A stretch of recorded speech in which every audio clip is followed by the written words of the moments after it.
वाह! काय मॅच झाली आहे. मोहम्मद सिराजची बॉलिंग आणि टेस्ट क्रिकेट पाहण्याची जी मजा आहे ना, ती आजच्या मॅचमुळे आपल्या लक्षात आलेली आहे. त्याबरोबरच दुसरी एक चांगली गोष्ट सध्याला घडते आहे, ती म्हणजे कदाचित ट्रम्प तात्या आपल्या अकाउंटचा पासवर्ड विसरलेले दिसतात. 2-3 दिवस झाले त्यांचं काहीही ट्विट नाही आहे आणि ते एक चांगली गोष्ट आहे मार्केटसाठी. पण कदाचित आज किंवा उद्या त्यांचं ट्विट येण्याची शक्यता आहे. बरं, आज जी रिकव्हरी झालेली आहे ना, त्यानंतर उद्याचं कामकाज कसं होऊ शकतं आणि सेन्सेक्सची महत्त्वाची लेवल काय असतील किंवा एक्सपायरीला कोणत्या लेवलवरती आपल्याला फोकस करायचे ते आपण या व्हिडिओमध्ये पाहणार आहोत. नमस्कार मित्रांनो, माझे मार्केट या आपल्या चॅनलमध्ये तुम्हा सर्वांचे स्वागत आहे. तर आज जे काही कामकाज झाले, कालही आपण डिस्कशन केलेलं होतं की या ज्या लेवल आहेत ना, खूप इम्पॉर्टंट आहेत. अजूनही जो सपोर्ट टेस्ट होणं अपेक्षित होतं ना, ती लेवल आहे 460. ती झालेली नाही आहे, 24,460.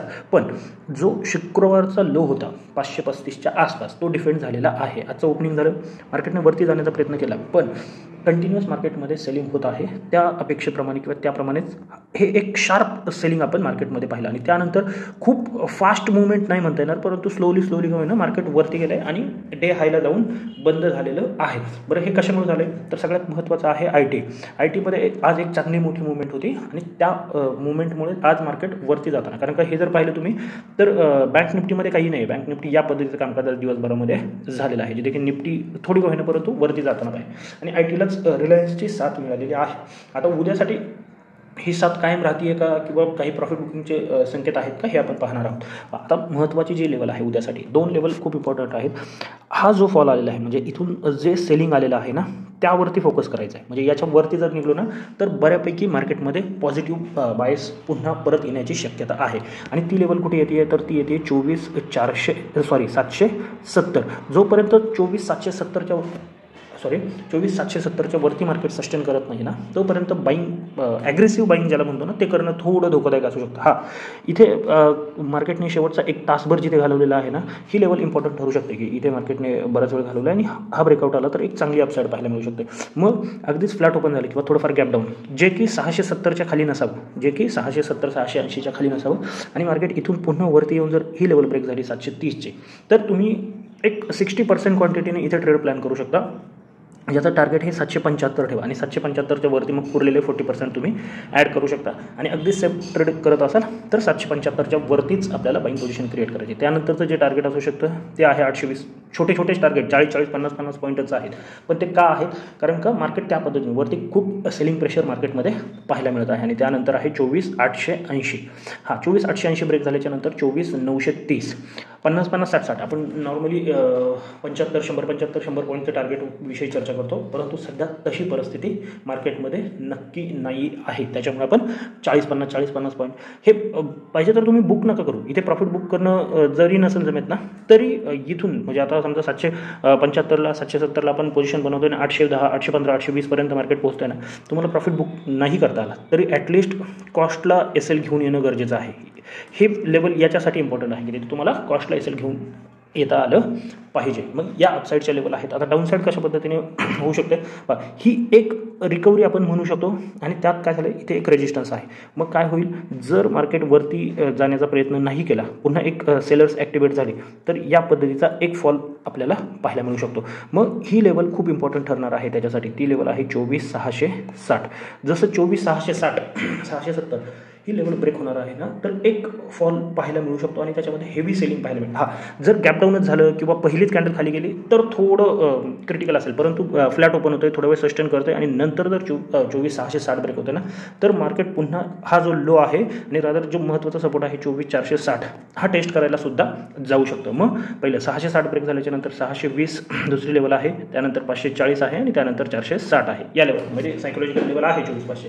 पण या पद्धतीचा एक फॉल आपण पाहू शकतो. पण मार्केटमध्ये जे बाईंग येते ना, तर प्रत्येक सपोर्ट लेवलला लक्ष राहू द्या. जर रिव्हर्सलचं साईन बनतं आहे, नाही ॲटलिस्ट तुम्हाला पोझिशन बनवता आली किंवा नाही प्रॉफिट बुक करता आला, तरी SL ट्रेल करता आला पाहिजे. हे जास्त महत्त्वाचं असणार आहे या लेवलमध्ये. आता दुसरं महत्त्वाचं बँक निफ्टीमध्ये काय होतं आहे, तर बँक निफ्टी साईडवेज आहे आज पूर्ण दिवस. बँक निफ्टीमध्ये ती मुवमेंट नाही आहे जी निफ्टीमध्ये आपण म्हणतोय की दिवसभरामध्ये चांगलं कामकाज झालं आहे. तर बँक निफ्टीमध्ये आज तसं काहीही आपल्याला पाहायला मिळालेलं नाही आहे. फर्स्ट ट्राय केलं, नंतर फॉल आणि त्याच्या आसपासच आपल्याला एक दिवसभराचं कामकाज होताना पाहायला मिळालेलं आहे. मग आतासाठी महत्त्वाची लेवल जी असणार आहे ती आहे 55,750. याच्यावरती जर निघालो तर एक अपसाईडचा विचार आपण करू शकतो. मोठं टार्गेट आहे का? नाही. त्याच्यानंतर तुमचं लेवल आहे 55,900, 930. या लेवलविषयी आपण खूप डिस्कशन केलेलं होतं मागच्या आठवड्यामध्ये, विकली ॲनालिसिस जे होतं ना त्याच्यामध्ये.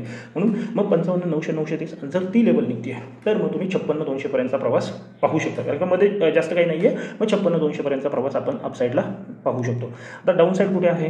पुन्हा तेच, जर मार्केट इथे सस्टेन करत आहे. कारण का काय झालं आहे, निफ्टीचं जर पाहिलं ना तर लोपासून क्लोजिंग खूप वरती आहे. आजचा जो लो विचार करेल 570 ते अगदी तुम्ही वरती येऊन बंद झालेला आहात.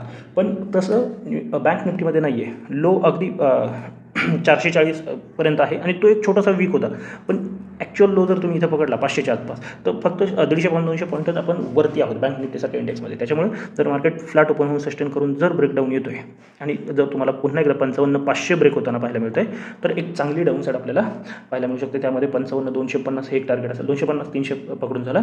त्यानंतर 55,000 ही एक सायकोलॉजिकल लेवल आहे आणि 54,850 पर्यंतचा प्रवाससुद्धा आपण डाऊन साईडला पाहू शकतो. दोन्हीही बाजूचे लेवल याच्यासाठी डिस्कस करत असतो आपण. मार्केट कधी युनि डायरेक्शन नसतं. बऱ्याच जणांना असं वाटतं की सगळंच माहिती आहे किंवा प्राईस ॲक्शन समजते आहे तर मग एकच डिरेक्शन. मार्केटमध्ये कधीही एक डिरेक्शनने काम करता येत नाही.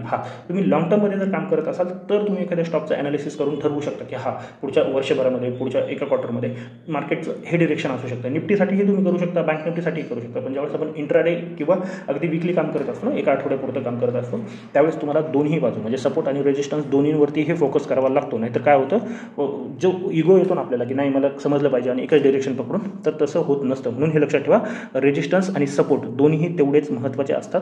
कारण का तुम्हाला त्या फक्त 6-7 तासामध्ये ते डिसिजन घ्यायचं असतं आणि त्या पद्धतीने रिॲक्ट करायचं असतं.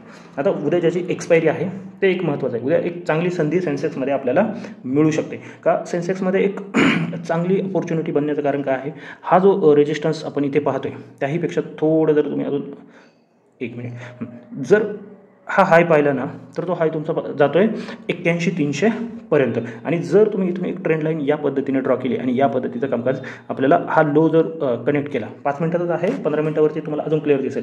जर मार्केट थोडं फ्लॅट ओपन होतं आहे आणि एकदा का 81,150 ही लेवल ब्रेक झाली ना तर एक चांगली अपसाईड, एक छोटा मोठा रेजिस्टन्स 300च्या आसपास पाहायला मिळू शकतो. तरीही 150 पॉईंट मिळतील. एक्सपायरीच्या दिवशी 150 पॉईंटमध्ये कन्व्हर्जन चांगले मिळेल. आणि 81,300 ब्रेक झालं तर त्यानंतर 81,500 आहे आणि 81,800 पर्यंतचा प्रवाससुद्धा आपण अपसाईडला पाहू शकतो. पण उद्या जास्त शक्यता एक चांगल्या मुवमेंटची असणार आहे सेन्सेक्समध्ये, एक्सपायरी बेस ज्याला म्हणतो.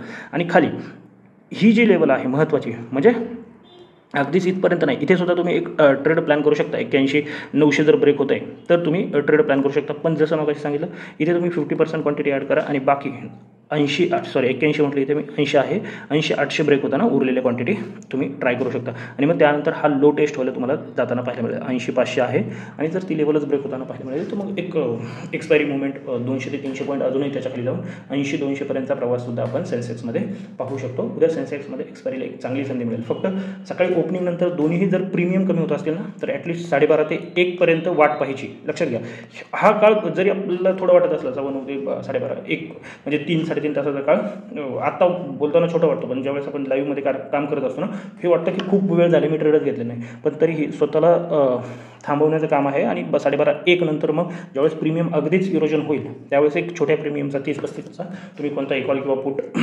ट्राय करू शकता. कोणत्या लेवलला आहे, इथे असेल तर पुटसाठी आणि इथे असेल तर कॉलसाठी. जर इथून रिव्हर्सल येत आहे तर तुम्ही हिरोसाठी कॉलही ट्राय करू शकता. ती मी उद्या लाईव्ह मार्केटमध्ये त्या लेवल अपडेट करून देईन आपल्या चॅनलला. तुम्ही चॅनल जॉईन केलं नसेल तर डिस्क्रिप्शनमध्ये लिंक आहे. आणि जर माहिती तुम्हाला आवडत असेल तर नक्की आपल्या या व्हिडिओला लाईक करून चॅनलला सुद्धा सबस्क्राईब करून. तर आजच्यासाठी एवढंच. धन्यवाद. जय हिंद, जय महाराष्ट्र. Keep trading.